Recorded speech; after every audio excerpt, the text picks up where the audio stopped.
TC mentioned Coach Mike Brown last night. Here's Coach. Like we ask you a lot of questions about And I, Fox and Domas throughout the season, but given they set those marks that you mentioned, Fox with the 5 straight 30-point games and Domas with the 7 triple doubles. Just what do those marks mean to you? I know you're not going to reflect on the season right now, but what do they mean to you? And is there anything else behind the scenes about what those guys do that stands out that you haven't already elaborated to us? No, they're huge. They're huge from the standpoint that we're sitting in third place in a really tough Western Conference. And for those guys to break franchise records like they're breaking uh, just proves that much more that they deserve to be all stars.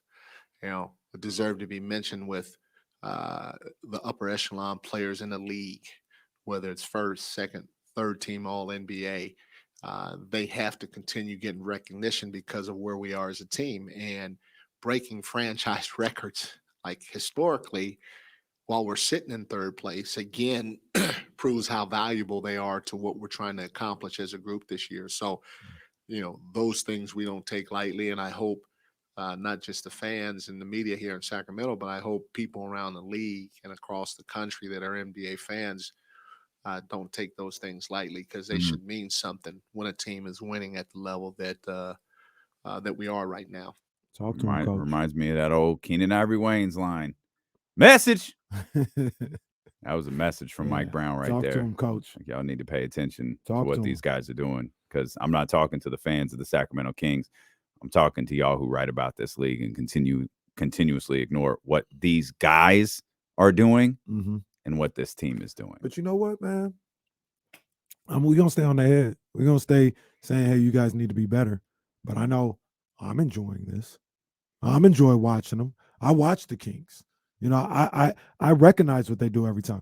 I'm enjoying it. I know you enjoy it. I do. So I do, but I can't lie and say that it doesn't frustrate me that they don't get more recognition. Oh, for sure. Because I think we take what we do as as goofy as it can be sometimes. We do take what we do seriously. And I think we take like the work that goes into what we do seriously. Mm-hmm.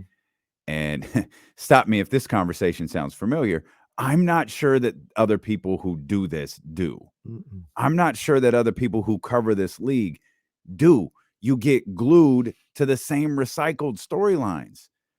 Like, why are you talking about the Los Angeles Lakers right now? LeBron got the record. And if you know what? They win 3 more, a couple other things go. I get it. You start talking about them because you start seeing a shift in the standings. Like, I get that. They're like 3 games back from the play-in. Like, they ain't even in the conversation right now, but they're the focal point of everything. I get to a certain degree why you're talking about the Golden State Warriors. Like, because they're a sneeze away from falling out of this thing. And that was bad last night for them. Like, real bad. Michael Jackson. And get off of those same storylines. Yeah. Y'all still going to talk about the Brooklyn Nets now that KD's gone? Because that team looks legit to me. Mm-hmm. But y'all are out on it because Kevin Durant's gone. Because your little news cycle, Kyrie Irving is gone. Mm-hmm.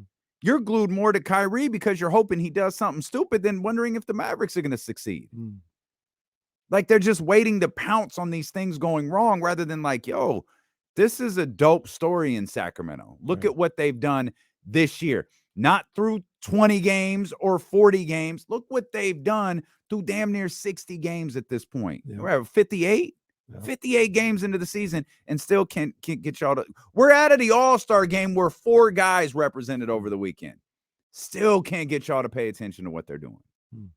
That was a message from Mike Brown to look at our squad and look at what we're doing. It's embarrassing. Like I said, if they champion themselves as we cover the league, they know you don't. You don't cover the league. You cover about 7 teams. Mm-hmm. That's all you do. You're the TMZ of the NBA. That's what you do. Yeah. Cover the 30-mile zone and you keep it moving. That's it. And I just sit there and I agree with you where these guys deserve the recognition for the work they put in and what they've accomplished. But I say it all the time. It takes nothing. If you ain't got nothing else to do, like a lot of these people don't have 4-hour radio shows to do. Like you have 30 minutes in a day to put your ear to the street. If I can do it, you can do it, and get an accurate assessment of what's going on in a different place. But You they too don't can do it. have your ear to the street by downloading the Odyssey app, Yeah, now man. available whatever smartphone Well, device you I have. also be calling people too. I know people in these cities. Oh, you really be having your ear to the street. Mm-hmm. But when I can't get them on the line, yeah, I tap into the Odyssey app. My man Kirk says regarding the Lakers, they're 1.5 out. LOL. Kirk, they're the 13th place team in the league. The Los Angeles Lakers are 4 games below 500. That ain't trash, man. And you're telling me that's worthy of national media coverage? Kirk, No. I should put you on one of No. those old Kenny Caraway timeouts. Right, but Them put Kenny him on Caraway his own timeouts. timeout. Hmm? Put him on his own timeout. But the old Kenny Caraway timeout was when you accidentally blocked him. Shout out Victor. If someone could find Victor, we found him. Like, Victor, you're welcome back Victor, anytime. man, come on, man. It Pull took me back an up, hour, man. but I found you, Victor, man. Come on back. Come hang out with us.